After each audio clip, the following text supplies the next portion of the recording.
ചങ്ങലകളാൽ ബന്ധിക്കപ്പെട്ട Leo ഒരു സ്റ്റേഡിയത്തിന്റെ മധ്യത്തിൽ ഒരു കൂട്ടം ആളുകളുടെ മുന്നിൽ നിൽക്കുന്നു.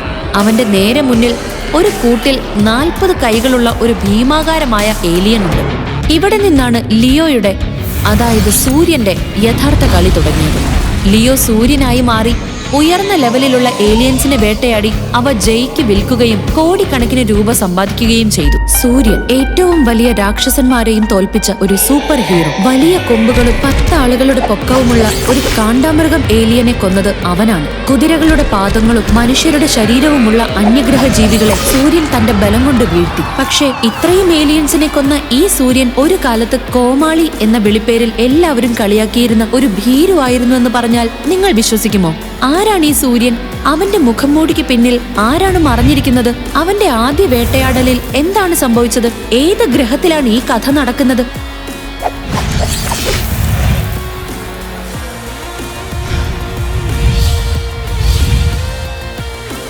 സൂര്യന്റെ പരീക്ഷണങ്ങളുടെ കഥയായ ലിയോ AD 2500 ഇപ്പോൾ തന്നെ കേട്ടു തുടങ്ങൂ. സൂര്യന്റെ ശക്തിയെ മുഴുവൻ ബ്രഹ്മാണ്ടവും വണങ്ങിയിരുന്നു. പക്ഷേ എങ്ങനെയാണ് അവൻ മറ്റൊരു ഗ്രഹത്തിൽ ഒരു പെൺകുട്ടിയുടെ ബന്ധിയായത്? ഒരു ജോലിക്കായി സൈഫർ ഗ്രഹത്തിൽ വന്ന അവന് എന്തുകൊണ്ടാണ് ഒരു പെൺകുട്ടിയുടെ ബന്ധനത്തിൽ നിന്ന് രക്ഷപ്പെടാൻ കഴിയാത്തത്? അവന്റെ ക്ഷമയുടെ നെല്ലിപ്പലക തകർന്നാൽ പിന്നെ എന്താണ് സംഭവിക്കുക? സൈഫർ ഗ്രഹം നശിക്കുമോ? അതോ ഇതെല്ലാം ഒരു പുതിയ അധ്യായത്തിന്റെ തുടക്കമാകുമോ? പറയലിയോ, നിങ്ങൾക്ക് സൂര്യനിടയിൽ എന്താ ബന്ധം? എങ്ങനെ സൂര്യന്റെ ആയുധങ്ങൾ നിന്റെ കൈവശം വന്നതും നിന്നെ സംരക്ഷിക്കുന്നതും? വിപാഷയുടെ ഭീഷണികൾ കേൾക്കുമ്പോൾ ലിയോ വേദനയിൽ വിറച്ചുകൊണ്ട് കസേരയിൽ ഇരുന്നു. അവനെ അവൾ കെട്ടിയിട്ടിരിക്കുകയായിരുന്നു. എനിക്ക് സൂര്യനുമായി ഒരു ബന്ധവുമില്ല വിപാഷ. ഞാൻ റൈഡൻ സിറ്റിയോടോ നിങ്ങളോടോ ഒരു ദ്രോഹവും ചെയ്തിട്ടില്ല. വിപാഷ, സൈഫറിൽ സുരക്ഷയ്ക്കായി ഞങ്ങൾ ഇൻസ്റ്റാൾ ചെയ്ത ക്യാമറകളില് സൂര്യൻ ഷാൻഫിൽ നഗരത്തിലെ സുരക്ഷാധികാരി അംശിനെ കൊന്നതായി കാണാം. അവൻ അനേകം സേക്രഡ് ബ്ലഡ് ഡെവിൾ സോളുകളെ കൊന്നു. ഷാൻഫിൽ നഗരം കത്തിച്ച് നശിപ്പിച്ചു. 300-ലധികം സേക്രഡ് ജെയിൻ പോയിന്റുകളുള്ള കൊലയാളി സൂര്യനെ നീ ധിക്കരിക്കരുത് വിപാഷ, അല്ലെങ്കിൽ നീയും കൊല്ലപ്പെടും. അവൻ എന്നെ കൊല്ലുന്നത് സാധ്യമല്ല. കാരണം അത്തരമൊരു വേട്ടക്കാരൻ കൊലയാളിക്കായി ഞാനൊരു പ്രത്യേക കെണി ഒരുക്കി വെച്ചിട്ടുണ്ട്. അവൻ തീർച്ചയായും നമ്മുടെ മുന്നിൽ വരും. വിപാഷയുടെ ഭീഷണികൾ കേൾക്കുമ്പോൾ ലിയോ വേദനയിൽ വിറച്ചുകൊണ്ട് കസേരയിൽ കെട്ടിയിട്ട അവസ്ഥയിലായിരുന്നു. ലിയോ വിപാഷയോട് ഒന്നും പറയാതിരുന്നപ്പോൾ വിപാഷ അവനെ വിട്ട് ദേഷ്യത്തോടെ അവിടെ നിന്ന് പോയി. എന്തുകൊണ്ടാണ് വിപാഷ ലിയോയോട് ഇത് ചെയ്തത്? ലിയോയ്ക്ക് എന്ത് തെറ്റിനാണ് ശിക്ഷ ലഭിച്ചത്? സൂര്യൻ എന്ന കൊലയാളിയെ കണ്ടെത്താൻ വേണ്ടി വിപാഷ എന്തുകൊണ്ടാണ് ലിയോയെ ഭീഷണിപ്പെടുത്തുന്നത്? ലിയോ AD 2500 എന്ന ഈ കഥ മനസ്സിലാക്കാൻ കഴിയുന്നത് ജീവിതത്തിൽ ഒരിക്കലെങ്കിലും തടസ്സങ്ങൾ നേരിട്ടവർക്ക് മാത്രമാണ്. സ്വന്തം ശക്തിയിൽ വിശ്വസിച്ചുകൊണ്ട് ഒറ്റയ്ക്ക് നിൽക്കാൻ പഠിച്ചവർക്ക് മാത്രമാണ്. കാരണം ലിയോയുടെ ജീവിതം അവന്റെ അച്ഛൻ മരിച്ചതിന് ശേഷം വിഷം പോലെ കഠിനമായി മാറി. ബന്ധുക്കൾ ലിയോയുടെ അമ്മയെ ബലപ്രയോഗം നടത്തി വീട്ടിൽ നിന്ന് പുറത്താക്കി വീട് ലേലം ചെയ്യാൻ കോടതിയിൽ അപേക്ഷ നൽകി. എന്ത് ചെയ്താലും 3 മാസത്തിനുള്ളിൽ 3 കോടി രൂപ ഉണ്ടാക്കി ഞാൻ എന്റെ വീട് രക്ഷിക്കും. എന്നെ തന്നെ വിൽക്കേണ്ടി വന്നാലും ലോകമെമ്പാടുമുള്ളവരോട് പോരാടേണ്ടി വന്നാലും ഞാനത് ചെയ്തിരിക്കും. ലിയോയെ സഹായിക്കാൻ ആരുമില്ലാതിരുന്നപ്പോൾ ലിയോയുടെ അച്ഛന്റെ ഏറ്റവും അടുത്ത സുഹൃത്ത് ഡോക്ടർ ബെഞ്ചമിൻ മുന്നിൽ വന്നു. അയാൾ തന്റെ രഹസ്യ ദൗത്യത്തിനായി ലിയോയെ ഭൂമിയിൽ നിന്ന് കോടിക്കണക്കിന് മൈൽ ദൂരെയുള്ള സൈഫർ എന്ന ഗ്രഹത്തിലേക്ക് അയച്ചു. അവിടെ ഏലിയൻസിനെ കൊന്ന് ഒറ്റയടിക്ക് കോടിക്കണക്കിന് രൂപ സമ്പാദിക്കാം. പക്ഷേ സൈഫർ ഗ്രഹത്തിൽ ജീവിക്കുന്നത് എളുപ്പമല്ലായിരുന്നു. വിചിത്രമായ ഏലിയൻസിന്റെ ഇടയിൽ ജീവനുള്ള കാടുകൾക്കും രക്തം നിറഞ്ഞ നദികൾക്കും നടുവിൽ പറക്കുന്ന പർവ്വതങ്ങളിൽ വസിക്കുന്ന ഏലിയൻ മോൺസ്റ്ററുകളെ നേരിടുന്നത് എല്ലാവർക്കും സാധ്യമല്ല. പക്ഷേ ലിയോ അവിടെ പോകാൻ തീരുമാനിച്ചു. ടെലിപോർട്ട് മെഷീൻ വഴി സൈഫറിലെത്തി 3 ദിവസത്തിന് ശേഷം ലിയോ തന്റെ ആദ്യ വേട്ടയാടൽ നടത്തി. അവന്റെ ജീവിതം അന്നു മുതൽ മറ്റൊന്നാകാൻ തുടങ്ങി.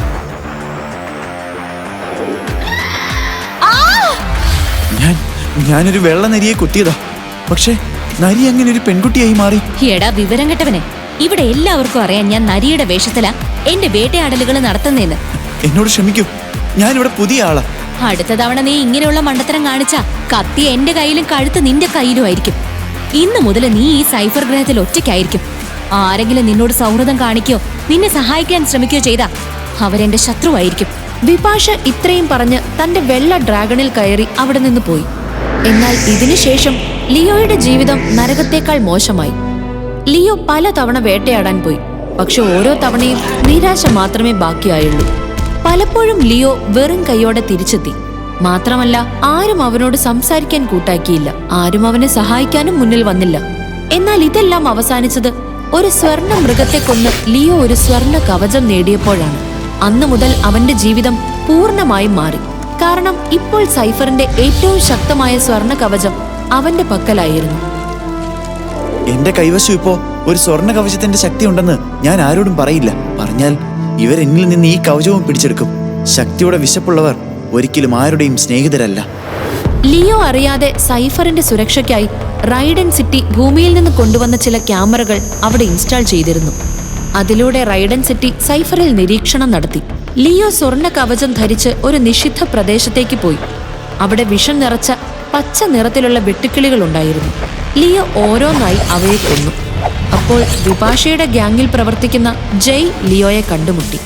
നീ ഒരു സാധാരണ മനുഷ്യനാണോ, അല്ലെങ്കിൽ മരണത്തിന്റെ ദേവനാണോ? നിന്റെ പേരെന്താണ്? നീ വിഷം നിറച്ച വെട്ടുകിളികളെ എങ്ങനെ കൊന്നു? നീ ഇവയെ എനിക്ക് വിൽക്കുമോ? ഞാൻ നിനക്ക് ഉയർന്ന വില നൽകും. ലിയോ മനസ്സിലാക്കി, ജയ് അവനെ ഇങ്ങനെ കണ്ടിട്ടുണ്ടെങ്കിൽ ഇത് റൈഡൻ സിറ്റിയിൽ എളുപ്പത്തിൽ പ്രചരിക്കും. ഇതിനെ തുടർന്ന് ലിയോ തന്റെ യാഥാർത്ഥ്യം മറച്ചുവെച്ച് ജയ്യോട് പറഞ്ഞു, എന്റെ പേര് സൂര്യനാണ്. നിനക്കെന്നെ മരണത്തിന്റെ ദേവൻ എന്ന് വിളിക്കാം. ആരുടെ ജീവൻ എടുക്കുന്നതും എനിക്ക് വെറും കുട്ടിക്കളിയാ. ഇനി പറയൂ, ഇവയ്ക്ക് നീ എന്ത് വില നൽകും? ഞാൻ നിനക്ക് ഈ 1.5 ഡസൻ വെട്ടുകിളികൾക്ക് 50 ലക്ഷം രൂപ നൽകാം. നീ എനിക്ക് വേണ്ടി വലിയ വേട്ടകൾ നടത്തിയ നീ ആവശ്യപ്പെടുന്ന എത്ര വലിയ വിലയും ഞാൻ നൽകാം. ഇവിടെ നിന്നാണ് ലിയോയുടെ, അതായത് സൂര്യന്റെ യഥാർത്ഥ കളി തുടങ്ങിയത്. ലിയോ സൂര്യനായി മാറി ഉയർന്ന ലെവലിലുള്ള ഏലിയൻസിനെ വേട്ടയാടി അവ ജയ്ക്ക് വിൽക്കുകയും കോടിക്കണക്കിന് രൂപ സമ്പാദിക്കുകയും ചെയ്തു. അവസരം കിട്ടിയപ്പോൾ ഭൂമിയിൽ പോയി ലിയോ തന്റെ വീട് രക്ഷിച്ചു. ഒരിക്കൽ ലിയോയുടെ കുടുംബത്തെ അപമാനിച്ചവർക്ക് മറുപടി നൽകി. പക്ഷെ വീട് രക്ഷിക്കുക മാത്രമല്ല ലിയോയുടെ ലക്ഷ്യം. അവന്റെ കണ്ണുകളിൽ ഇപ്പോൾ ശക്തിയുടെയും പണത്തിന്റെയും രുചി തട്ടിയിരിക്കുന്നു. എന്റെ കുടുംബത്തിന് ഏറ്റവും മികച്ച ജീവിതം നൽകാൻ എനിക്ക് കൂടുതൽ പണം സമ്പാദിക്കണം. പക്ഷേ ഇത് ലിയോ ചിന്തിച്ചത്ര എളുപ്പമാണോ? ഇപ്പോൾ സൈഫർ ഗ്രഹം അത്ര സുരക്ഷിതമാണോ? ലിയോ തിരികെ സൈഫറിൽ വന്ന് വേട്ടയാടാൻ തുടങ്ങി. പക്ഷേ ഒരു ദിവസം അവൻ വേട്ടയാടാൻ തുടങ്ങുന്നതിന് മുൻപ് ഒരു അജ്ഞാതൻ ലിയോയുടെ മുന്നിൽ വന്നു നിന്നു. താങ്കൾക്ക് ഈ സ്വർണ്ണ കവചം ധരിക്കാൻ യോഗ്യതയില്ല. ഈ കവചം എന്റെ കൈവശമായിരിക്കണം. ഇതെന്റെ അവകാശമാണ്. സ്വന്തം ജീവൻ പ്രിയപ്പെട്ടതാണെങ്കിൽ ഇത് നീ എനിക്ക് തരൂ. എന്നിട്ട് മര്യാദയ്ക്ക് തിരിച്ചു പോകൂ. സൂര്യന്റെ യോഗ്യത തീരുമാനിക്കുന്നതിന് മുൻപ് ഈ കവചം ധരിക്കാൻ ഒരു വീരന്റെ ആവശ്യകതയുണ്ടെന്ന് നിനക്കറിയാമായിരിക്കണം. നിന്നെ പോലെ ഒരു കോമഡി പീസിന് അത് കഴിയില്ല. സ്വർണ്ണ കവചത്തിനായി ആൻഷും സൂര്യനും പരസ്പരം ശത്രുക്കളായി. പക്ഷെ സൂര്യൻ തന്റെ ഹൈപ്പർജീൻ മാർഷൽ ആർട്സിന്റെ സ്റ്റണ്ട് ഓപ്ഷൻ ഉപയോഗിച്ച് ആൻഷിനെ മരണത്തിന്റെ വാതിൽക്കൽ എത്തിച്ചു. എന്നാൽ ആൻഷ് ആരാണെന്ന് സൂര്യൻ അറിയില്ലായിരുന്നു. ആൻഷിന്റെ മരണത്തിനു ശേഷം സൂര്യൻ ലിയോ ആയി റൈഡൻ സിറ്റിയിൽ തിരിച്ചെത്തിയപ്പോൾ അവിടെ വലിയൊരു കലാപം നടന്നു. ഹേയ്, ഈ സ്വർണ്ണ കവചം ധരിച്ച ഈ മനുഷ്യൻ ഒരു കൊലപാതകിയാണ്. ഇവൻ ഷാൻവിൽ നഗരത്തിലെ സുരക്ഷാധികാരി അംശിനെ ക്രൂരമായി കൊന്നു. ഹേ വിപാഷ, മൃഗലോചനനും നിഘണ്ടനും സെക്യൂരിറ്റി ക്യാമറകൾ പരിശോധിച്ചപ്പോൾ സ്വർണ്ണ കവചം ധരിച്ച ഈ മനുഷ്യൻ ആ വനത്തിലെ നിഷിദ്ധ പ്രദേശത്ത് കാണപ്പെട്ടു. അവൻ അവിടെയുള്ള എല്ലാ ഏലിയൻസിനെയും ഒറ്റയ്ക്ക് കൊന്നു. ലിയോയ്ക്ക് അറിയില്ലായിരുന്നു ആളുകളുടെ നോട്ടം അവന്റെ മേലുണ്ടെന്ന്. സൂര്യനായി അനേകം ഏലിയൻസിനെ കൊന്ന ലിയോ ഇപ്പോഴൊരു കൊലപാതകയായി അറിയപ്പെടുന്നു. ഇപ്പോൾ സൈഫർ ഗ്രഹം സൂര്യന്, അതായത് ലിയോയ്ക്ക് മരണത്തിന്റെ കൂടാരമായി മാറിയിരിക്കുന്നു. പണത്തിന്റെ വൃക്ഷങ്ങൾ സൈഫറിൽ എന്തുകൊണ്ട് വളരുന്നില്ല? ഇവിടെ എല്ലാ അത്ഭുതങ്ങളും ഉണ്ടെങ്കിൽ ഒരു പണത്തിന്റെ വൃക്ഷം കൂടി ഉണ്ടായിരിക്കണമായിരുന്നു. ഈ ഡൂംസ്ഡേ സീരീസിന്റെ അത്ഭുതകരമായ അമ്പും വില്ലും 5000 അടി ദൂരത്തെ ലക്ഷ്യത്തെ എളുപ്പത്തിൽ തുളയ്ക്കും. പക്ഷേ പണം എവിടെ നിന്ന് കിട്ടും? ഇനി സൂര്യനായി പുറത്ത് ചുറ്റിത്തിരിയാനും കഴിയില്ല. പെട്ടെന്ന് ലിയോയുടെ മനസ്സിൽ ഒരാശയം തോന്നി. അവന്റെ ശാഠ്യമുള്ള മനസ്സിൽ ഒരാശയം വന്നു. സൂര്യനായി പുറത്ത് ചുറ്റിത്തിരിയാൻ കഴിയുന്നില്ലെങ്കിൽ എന്ത്? മൃഗലോചനന്റെ മുറിയിൽ സൂര്യനായി കിടക്കാമല്ലോ. അവിടെയുള്ള ഡെവിൾ സോൾ മോഷ്ടിച്ച് വിൽക്കാം. ഒരമ്പിൽ 2 അല്ല, ഇത്തവണ 3 ലക്ഷം നേടാം. കള്ളന്റെ വീട്ടിൽ കളവ്, കൊള്ളയായി പണം, പിന്നെ എന്റെ അമ്പും വില്ലും. ലിയോയ്ക്ക് അറിയാമായിരുന്നു ഇതൊരു അപകടം പിടിച്ച കാര്യമാണെന്ന്. പക്ഷേ എന്നിട്ടും അവൻ ആ വലിയ മോഷണം നടത്താൻ പുറപ്പെട്ടു. ആളുകളോട് ബഹുമാനം കാണിക്കാതിരിക്കുക, അഹങ്കാരത്തിൽ മുങ്ങി മറ്റുള്ളവരെ താഴേക്ക് തള്ളിയിടുക. മൃഗലോചനൻ, ഇങ്ങനെയൊക്കെയുള്ള നിങ്ങളുടെ മുറിയിൽ കളവ് നടത്തുന്നത് ഒരു പാപമല്ല, മറിച്ച് സൂര്യന്റെ നീതി എന്ന് വിളിക്കപ്പെടും. ലിയോ തന്റെ സ്വർണ്ണ കവചം ധരിച്ചു. പിന്നെ മൃഗലോചനന്റെ മുറിയിൽ ഒരു ചെറിയ മോഷണം നടത്തി. അത് മുഴുവൻ റൈഡൻ സിറ്റിയെ കുലുക്കി വിട്ടു. സെക്യൂരിറ്റി ക്യാമറയെ കണ്ടതാണ്. സൂര്യൻ എന്റെ മുറിയിൽ കളവ് നടത്തിയിരിക്കുന്നു. എങ്ങനെയാണ് അവൻ എന്റെ റൈഡൻ സിറ്റിക്കുള്ളിൽ കടന്നത്? ഞങ്ങളുടെ ആളുകളുടെ ആരെങ്കിലും ആ കൊലപാതകയുമായിട്ട് പങ്കുചേർന്നിട്ടുണ്ടാവണം. മൃഗലോചനൻ റൗണക്കിനും വ്യോമിനും ഉത്തരവിട്ടു എല്ലാവരുടെയും മുറികൾ തിരയാൻ, സൂര്യനുമായി ആരെങ്കിലും ചേർന്നിട്ടുണ്ടോ എന്ന് കണ്ടെത്താൻ. ഒരു വശത്ത് വ്യോം മുറികൾ തിരയുമ്പോൾ റൗണക് ലിയോയുടെ അടുത്തെത്തി. അവനെ കണ്ടപ്പോൾ തന്നെ പരിഹസിക്കാൻ തുടങ്ങി. ഹേയ്, ഉണങ്ങിയ എല്ലുകളുടെ വ്യാപാരി, നിനക്ക് എങ്ങനെയുണ്ട്? എനിക്ക് നിന്നെ സംശയമില്ല. പക്ഷെ നീ ആ സൂര്യനുമായി ചേർന്നിട്ടുണ്ടെങ്കിൽ മൃഗലോചൻ നിന്നെ എന്ത് ചെയ്യുമെന്ന് ചിന്തിച്ച് എനിക്ക് ചിരി വരുന്നു. ലിയോ അപമാനം കേട്ടിട്ടും മിണ്ടാതിരുന്നു. പക്ഷേ റൗണക് ലിയോയുടെ അമ്പിലും വില്ലിലും തൊട്ടപ്പോൾ ലിയോ ക്ഷോഭിച്ച് റൗണക്കിനോട് പറഞ്ഞു, നിന്നോട് എന്തു പറഞ്ഞോ അത് മാത്രം ചെയ്യും. മുറി തരി, എന്നിട്ട് ഇവിടെ നിന്ന് പോ. നിനക്ക് എന്റെ സാധനങ്ങൾ തൊടാനുള്ള അവകാശമില്ല. ലിയോയുടെ ഈ വാക്കുകൾ കേട്ട റോണക് ലിയോയ്ക്ക് ഒരു അടി കൊടുത്ത് അവനെ പിന്നോട്ട് തള്ളി. ഇത് കണ്ട ആളുകൾ ലിയോയെ നോക്കി ചിരിക്കാൻ തുടങ്ങി. ലിയോ ഇപ്പോഴും ആളുകളുടെ കണ്ണുകളിൽ ഒരു ബലഹീനനും കോമാളിയുമായ ഒരു മനുഷ്യനായിരുന്നു. ശരിയായി വേട്ടയാടാൻ പോലും കഴിയാത്തവൻ. വിപാഷയും അവിടെ ഉണ്ടായിരുന്നു. പക്ഷെ ഈ തവണ ലിയോ തന്റെ കൈകൾ ഉയർത്തി റോണക്കിനെ തല്ലാൻ തുടങ്ങി. ലിയോയുടെ ഒരു പഞ്ചിൽ തന്നെ റൗണക്കിന്റെ വായിൽ നിന്ന് രക്തം വന്നല്ലോ. അവൻ താഴെ വീണല്ലോ. എനിക്കറിയില്ലായിരുന്നു ഈ കോമാളി ഇത്രയും ശക്തനാകുമെന്ന്. ലിയോയ്ക്ക് ഇത് ഒരു അത്ഭുതമായിരുന്നു. കാരണം സൂര്യനായി ശക്തി നേടുന്നത് ലിയോയ്ക്ക് സാധാരണമായിരുന്നു. പക്ഷേ സൂര്യൻ വീണ്ടും ലിയോ ആയി റൈഡൻ സിറ്റിയിൽ തിരിച്ചെത്തിയപ്പോൾ ആരും അവനെ ബഹുമാനിക്കാറില്ലായിരുന്നു. ഇപ്പോൾ പെട്ടെന്ന് എല്ലാവരുടെയും കണ്ണുകളിൽ ലിയോ തിളങ്ങി നിന്നു. ലിയോയ്ക്ക് ഇത് ഇഷ്ടമായി. പക്ഷേ ഒരു അത്ഭുതകരമായ സംഭവം സംഭവിച്ചു. വിപാഷ നേരിട്ട് അവന്റെ അടുത്തേക്ക് വന്ന് ലിയോയെ പുകഴ്ത്തി. നീ ഇപ്പോ നിനക്കേറ്റ അപമാനത്തിന് പ്രതികാരം ചെയ്യാൻ പഠിച്ചതില് എനിക്ക് സന്തോഷമുണ്ട് ലിയോ. ഞാൻ എന്റെ വാക്കുകൾ തിരിച്ചെടുക്കുന്നു. ഇനി നിന്നോട് ആരും സംസാരിക്കാതിരിക്കാൻ ഒരു നിയമവുമില്ല. കാരണം നീ ഇപ്പൊ ശരിക്കും ധീരനായിരിക്കുന്നു. അതിനാൽ നീ എന്നോടൊപ്പം ജോലി ചെയ്യാൻ ആഗ്രഹിക്കുന്നുവെങ്കിൽ... ശരിക്കും നീ എന്നെ നിന്റെ ഗ്യാങ്ങിൽ ചേർക്കാൻ ആഗ്രഹിക്കുന്നുണ്ടോ? സൈഫറിന്റെ ഏറ്റവും ശക്തനായ വേട്ടക്കാരിൽ നിന്ന് എന്തെങ്കിലും പഠിക്കാൻ പറ്റിയാ എനിക്കതൊരു ഭാഗ്യമായിരിക്കും. നാളെ നമ്മൾ എല്ലാവരും സൺസെറ്റ് മൗണ്ടനിലേക്ക് വേട്ടയാടാൻ പോകുന്നു. അവിടെയുള്ള സീക്രട്ട് ബ്ലഡ് ഡെവിൾ സോൾ ഏലിയൻസിനെ വേട്ടയാടാൻ നീ ഞങ്ങളോടൊപ്പം വരൂ. ലിയോ സന്തോഷത്തോടെ ക്ഷണം സ്വീകരിച്ചു.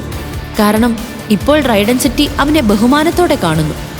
പക്ഷേ വിപാഷ ഒരു മണ്ടിയല്ലെന്ന് ലിയോയ്ക്ക് അറിയില്ലായിരുന്നു. അവൾ ലിയോയ്ക്ക് ഒരു വലിയ പ്രശ്നം കൊണ്ടുവരാൻ പോവുകയായിരുന്നു. ഡെവിൾ സോൾ ഉള്ളവർ മാത്രമേ അതിനെ നേരിടാൻ പോകൂ, അല്ലെങ്കിൽ നിങ്ങളെല്ലാം മരിക്കും. എല്ലാവരും ഒരുമിച്ച് അതിനെ ആക്രമിക്കൂ. പറക്കുന്ന പാമ്പ് തീ വമിച്ചുകൊണ്ടിരിക്കുന്നു. ജാഗ്രതയായിരിക്കൂ. ലിയോ ഒരു മൂലയിൽ നിന്ന് ഇതെല്ലാം നോക്കിക്കൊണ്ടിരുന്നു. അവനറിയാം ഇപ്പോൾ ആളുകളുടെ കണ്ണുകളിൽ അവനൊരു ഡെവിൾ സോളുമില്ല. അതിനാൽ അവൻ ശാന്തനായി നിൽക്കണം. ലിയോ കണ്ടു നിന്നപ്പോൾ ഒന്നൊന്നായി എല്ലാവരും ആ പറക്കുന്ന പാമ്പിനെ ആക്രമിക്കാൻ തുടങ്ങി. പക്ഷേ ആ പാമ്പ് മരിക്കാൻ തയ്യാറല്ല. ഈ 6 ചിറകുകളുള്ള പാമ്പ് ശരിക്കും ഭീതിജനകവും അപകടകരവുമാണ്. എത്ര ആളുകളെ ഇത് ജീവനോടെ വിഴുങ്ങിയിട്ടുണ്ട്. പക്ഷേ ഇതിന്റെ ഡെവിൾ സോൾ ശക്തമല്ലായിരുന്നെങ്കിൽ ഈ 3 വേട്ടക്കാരുടെ ഗ്യാങ്ങും ഒരുമിച്ച് ഇതിനെ വേട്ടയാടാൻ പോകുമായിരുന്നില്ല. പെട്ടെന്ന് ലിയോയുടെ മനസ്സിൽ ഒരാശയം തോന്നി. അവൻ തന്റെ അമ്പും വില്ലും എടുത്ത് ആ 6 ചിറകുള്ള പാമ്പിനെ ലക്ഷ്യം വെച്ചു. ആ ഭീമാകാരമായ പാമ്പ് ആകാശത്തേക്ക് 2000 അടി ഉയരത്തിൽ പറന്നുകൊണ്ടിരിക്കുന്നു. ആരുടെയും ആയുധങ്ങൾക്ക് അതിനെ കൊല്ലാൻ കഴിയുന്നില്ല. അപ്പോൾ ലിയോ തന്റെ വില്ലിൽ നിന്ന് ഒരു വെള്ളി നിറമുള്ള അമ്പ് വിട്ടു. അത് ആ ഏലിയന്റെ നേർക്ക് നീങ്ങി. അടുത്ത നിമിഷങ്ങളിൽ ആ അമ്പ് ആ പാമ്പിന്റെ നെഞ്ചിലൂടെ കടന്ന് അതിന്റെ ശരീരം താഴെ വീണു. നോ! ആരാണ് എന്റെ ഇരയെ വേട്ടയാടിയത്? ഞാൻ മുൻപേ തന്നെ മുന്നറിയിപ്പ് നൽകിയിരുന്നു. അവസാന ആക്രമണം ഞാൻ ചെയ്യുന്നു ഈ സോൾ റൈഡൻ സിറ്റിയുടെ നിധിയിൽ ഉൾപ്പെടുത്താൻ. എന്നിട്ട് ആരാ അത് ചെയ്തത്? ആരാണ് സ്വന്തം മരണത്തെ വിളിച്ചു വരുത്തിയത്? എല്ലാവരും പരസ്പരം ആശ്ചര്യത്തോടെ നോക്കിക്കൊണ്ടിരിക്കുമ്പോൾ വിപാഷയുടെ നോട്ടം ലിയോയുടെ മേലായിരുന്നു. കാരണം ലിയോ തന്നെയാണ് ആ അമ്പ് വിട്ടത്. ലിയോയും എല്ലാവർക്കും തന്റെ ശക്തി കാണിക്കാൻ ആഗ്രഹിച്ചു. അവനും ഒരു വലിയ ഏലിയനെ കൊല്ലാൻ കഴിയുമെന്ന്. പക്ഷേ എല്ലാവരും തന്റെ നേർക്ക് വരുന്നത് കണ്ടപ്പോൾ അവൻ ഭയന്നു. അവന്റെ കാൽ പർവ്വതത്തിൽ നിന്ന് തെറ്റി ലിയോ താഴെ ഗർത്തത്തിലേക്ക് വീണു. ലിയോ ശ്രദ്ധിക്കൂ. ഈ മണ്ടന് സ്വയം ശ്രദ്ധിക്കാൻ കഴിയില്ലെങ്കിൽ എന്റെ ഇരയെ ഇവൻ എങ്ങനെ വേട്ടയിടാനാ? ഈ കോമാളി ആ ഗർത്തത്തിൽ വീണ് മരിക്കുന്നതാ നല്ലത്. കാരണം ഇവൻ എന്റെ കൈ കിട്ടിയാൽ ഞാൻ തന്നെ അവനെ കൊല്ലും. ലിയോ ഗർത്തത്തിൽ നിന്ന് താഴേക്ക് വീണുകൊണ്ടിരിക്കുകയായിരുന്നു. കുറച്ച് നിമിഷങ്ങൾക്കുള്ളിൽ അവൻ മരണത്തിന്റെ ഉറക്കത്തിലേക്ക് പോകുമായിരുന്നു. പക്ഷേ ലിയോ തന്റെ നെഞ്ചിൽ 3 തവണ കൈകൊണ്ടടിച്ചു. തന്റെ സ്വർണ്ണ കവചത്തിനോട് ഉടനെ തന്നെ മൂടാൻ അവൻ ആജ്ഞാപിച്ചു. കണ്ണടച്ചു തുറക്കുന്നതിനുള്ളിൽ ലിയോ സ്വർണ്ണ കവചത്തിൽ മൂടപ്പെട്ട് ഒരു ഹീറോ പോലെ നിലത്ത് നിന്നു. ഈ സ്വർണ്ണ കവചം എന്റെ ജീവൻ രക്ഷിച്ചു. എല്ലാ അപകടങ്ങളും ഇതോടെ കഴിഞ്ഞു. പക്ഷേ ശരിക്കും ലിയോയുടെ ജീവൻ രക്ഷപ്പെട്ടോ? എല്ലാ അപകടങ്ങളും ശരിക്കും കഴിഞ്ഞോ? ലിയോ ഗർത്തത്തിൽ നിന്ന് താഴേക്ക് വീണപ്പോൾ ആളുകൾ പർവ്വതത്തിന്റെ മുകളിൽ ഉണ്ടായിരുന്നു എന്ന കാര്യം അവൻ മറന്നു. പർവ്വതത്തിന്റെ മുകളിൽ നിന്ന് വിപാഷ താഴെ ലിയോയുടെ നേർക്ക് നോക്കി. പക്ഷേ ഇപ്പോൾ താഴെ ലിയോ അല്ല, സൂര്യനാണ് അവിടെ നിന്നത്. അവിടെയുള്ള എല്ലാവരും നോക്കി നിന്നപ്പോൾ ആ 6 ചിറകുകളുള്ള പാമ്പിന്റെ ഡെവിൾ സോൾ അതിന്റെ മരിച്ച ശരീരത്തിൽ നിന്ന് പുറത്തു വന്ന് നേരെ സൂര്യന്റെ ഉള്ളിലേക്ക് പ്രവേശിച്ചു. പക്ഷേ ലിയോ ആ സീക്രട്ട് ബ്ലഡ് ഡെവിൾ സോളിനെ കൊന്നതാണെങ്കിൽ സൂര്യൻ അതെങ്ങനെ നേടി? വിപാഷ സൂര്യന്റെ നേർക്ക് സംശയത്തോടെ നോക്കി നിന്നു. കൊലപാതകയായ സൂര്യ, ഇന്ന് നീ ഡെവിൾ സോൾ മോഷ്ടിച്ചുവോ? ലിയോ കൊന്ന ആ ഏലിയനെ നീ തട്ടിയെടുത്തോ? സത്യം പറ, നീ ലിയോയോട് എന്താ ചെയ്തത്? വിപാഷ ക്രോധത്തിൽ ഭ്രാന്തയായി. കാരണം താഴെ വീണ ലിയോ അപ്രത്യക്ഷനാകുകയും ഡെവിൾ സോൾ സൂര്യൻ നേടുകയും ചെയ്തിരുന്നു. സൂര്യൻ നിശബ്ദമായി വിപാഷയെ നോക്കി ശാന്തമായി അവിടെ നിന്ന് പോയി. വിപാഷ ലിയോയുടെ ജീവൻ രക്ഷിക്കാൻ സൂര്യനെ പിന്തുടർന്നു. പക്ഷേ സൂര്യൻ വിപാഷയുടെ കണ്ണുകളിൽ നിന്ന് ദൂരെ പോകാൻ മാത്രമേ ആഗ്രഹിച്ചുള്ളൂ. പക്ഷേ മരണം പിന്തുടരുമ്പോൾ ആർക്കെങ്കിലും രക്ഷപ്പെടാൻ സാധിക്കുമോ? നിൽക്ക് സൂര്യൻ, നീ ലിയോയോട് എന്ത് ചെയ്തു? ഞാൻ ആരോടും ഒന്നും ചെയ്തിട്ടില്ല. എന്നെ പിന്തുടരുന്നത് നിർത്ത്. നുണ, നീ അവനോട് ഒന്നും ചെയ്തിട്ടില്ലെങ്കിൽ അവന്റെ കത്തി നിന്റെ കയ്യിൽ എങ്ങനെ വന്നു? ഈ കത്തി കൊണ്ടാ അവൻ ആദ്യമായി എന്നെ ആക്രമിച്ചത്. എനിക്കിത് നന്നായി അറിയാം. ശരിയാ, ഇത് അവന്റെ കത്തിയാ. അടുത്ത തവണ അവനെ കാണുമ്പോൾ ഇത് തിരികെ തരാം. നിങ്ങൾ എല്ലാവരും തിരികെ നിങ്ങളുടെ മുറികളിലേക്ക് പോകും. ഒരുപക്ഷെ നിങ്ങൾക്ക് നിങ്ങളുടെ ലിയോയെ തിരിച്ചു കിട്ടിയേക്കാം. എന്നെ പിന്തുടരേണ്ട ആവശ്യമില്ല, അല്ലെങ്കിൽ ഇത് നിങ്ങളുടെ അവസാന തെറ്റായിരിക്കും. വിപാഷയുടെ ചോദ്യത്തിൽ ഭയന്ന സൂര്യൻ വേഗത്തിൽ അവിടെ നിന്ന് പോയി. വിപാഷ ക്രോധത്തോടെ റൈഡൻ സിറ്റിയിൽ തിരിച്ചെത്തി. അവൾ ലിയോയുടെ മുറിയുടെ വാതിൽ തുറന്നു. ലിയോ തന്റെ മുറിയിലുണ്ടെന്ന് കണ്ടു. വിപാഷ ലിയോയെ കോളറിൽ പിടിച്ച് ഒരു ശക്തമായ അടിയടിച്ചു. നിനക്ക് ശരിക്കും ആ കൊലപാതകി വേട്ടക്കാരൻ സൂര്യനെ അറിയാമായിരുന്നോ? ആ സൂര്യന്റെ കയ്യിൽ നിന്റെ കത്തി ഉണ്ടായിരുന്നു. മാത്രമല്ല, അവൻ വന്നപ്പോ നീ അവിടെ നിന്ന് അപ്രത്യക്ഷനായി. കാരണം ആ വേട്ടയാടൽ നടത്തിയത് നീയല്ല, മറിച്ച് സൂര്യനായിരുന്നു, അല്ലേ? ലിയോയ്ക്ക് വിപാഷയോട് ഉത്തരം നൽകാൻ വാക്കുകളില്ലായിരുന്നു. കാരണം ലിയോ തന്റെ സ്വന്തം ഗെയിമിൽ കുടുങ്ങിയിരുന്നു. ലിയോ എന്തെങ്കിലും പറയുന്നതിന് മുൻപ് വിപാഷ ലിയോയ്ക്ക് ഒരു ശക്തമായ അടി കൊടുത്തു. ലിയോയ്ക്ക് അന്നേരം തല കറങ്ങി. അവന്റെ കണ്ണുകൾ മങ്ങിയപ്പോൾ അവന്റെ ചെവിയിൽ ഒരു ഭീകരമായ ശബ്ദം കേട്ടു. ചങ്ങലകളാൽ ബന്ധിക്കപ്പെട്ട ലിയോ ഒരു സ്റ്റേഡിയത്തിന്റെ മധ്യത്തിൽ ഒരു കൂട്ടം ആളുകളുടെ മുന്നിൽ നിൽക്കുന്നു. അവന്റെ നേരെ മുന്നിൽ ഒരു കൂട്ടിൽ 40 കൈകളുള്ള ഒരു ഭീമാകാരമായ ഏലിയനുണ്ട്. അത് ലിയോയെ നോക്കി ഉറക്കെ ശബ്ദമുണ്ടാക്കി. ഇതെന്താ? എന്തുകൊണ്ട് എന്നെ ഇവിടെ ഇതിന്റെ മുന്നിൽ നിർത്തിയിരിക്കുന്നത്? ലിയോ, നീ നിന്റെ ജീവൻ രക്ഷിക്കാൻ ആഗ്രഹിക്കുന്നെങ്കിൽ സൂര്യനെ വിളിക്ക്. ഇനി സൂര്യൻ വരുന്നുണ്ടോ ഇല്ലയോ എന്നതിനെ ആശ്രയിച്ച നിന്റെ ജീവിതവും മരണവും തീരുമാനിക്കുന്നത്. നിന്റെ കൗണ്ട് ഡൗൺ ഇപ്പൊ തുടങ്ങുന്നു. വിപാഷയുടെ സൂചന പ്രകാരം ആ 40 കാലുകളുള്ള വിശപ്പുള്ള ഏലിയന്റെ കൂട് തുറന്നു. വേഗത്തിൽ അത് ലിയോയുടെ നേർക്ക് നീങ്ങാൻ തുടങ്ങി. കൊല്ലാൻ വരുന്ന ആ ഏലിയന്റെ മുന്നിൽ പെട്ടിരിക്കുന്ന ലിയോയ്ക്ക് പക്ഷെ തന്നെ രക്ഷിക്കുവാനായി സൂര്യനെ വിളിക്കാൻ കഴിയില്ല. കാരണം ലിയോ തന്നെയാണ് സൂര്യൻ. അപ്പോൾ ലിയോ എങ്ങനെയാണ് വിശപ്പുള്ള ആ ഏലിയനിൽ നിന്നും തന്നെ രക്ഷിക്കാൻ പോകുന്നത്? വിപാഷ വിരിച്ച വലയിൽ നിന്ന് ലിയോ രക്ഷപ്പെടുമോ? ലിയോയുടെ സത്യം എല്ലാവരുടെയും മുന്നിൽ വെളിവാകുമ്പോൾ എന്ത് സംഭവിക്കും?